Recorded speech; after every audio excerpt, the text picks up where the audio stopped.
Ever wondered how profits are sliced and served on the corporate platter of a joint stock company?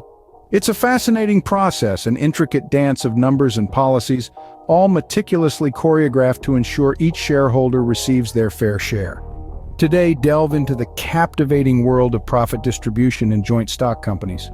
Conjure, if you will, a bustling marketplace where goods, services, and money are exchanged. It's a grand game of commerce, and in this game, joint stock companies are formidable players. They gather funds from numerous shareholders, each owning a piece of the company. And when the company makes a profit, it's time to distribute the spoils. But how does this happen? Step 1. Determining the profits. The company first needs to calculate the net profit, which is the total income minus the total expenses. Keep in mind, these expenses include everything from salaries and taxes to operational costs and interest payments. Step 2. Retaining profits. Not all profits are distributed immediately. Companies often retain a portion of the profits for future investments or to cover unexpected expenses. This decision is usually made by the board of directors, who consider the company's financial health, future projects, and overall business strategy. Step 3. Declaring dividends. Once the retained earnings are set aside, the remaining profits are ready for distribution. This is usually done in the form of dividends.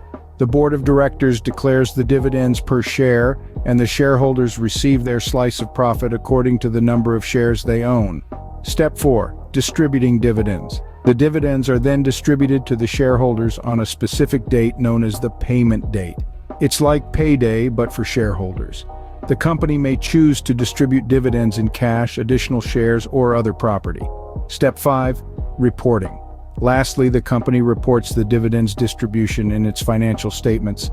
This helps maintain transparency and allows shareholders to understand how much profit the company has generated and how it was distributed.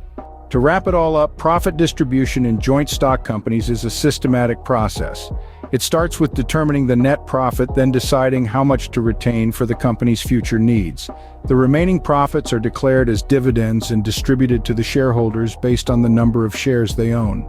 Finally, the company reports this distribution in its financial statements for transparency. So the next time you hear about a company's profit distribution, you'll know exactly what's happening behind the scenes. Because in the grand game of commerce, knowledge is power. And understanding the dance of profit distribution can turn you from a spectator into a player.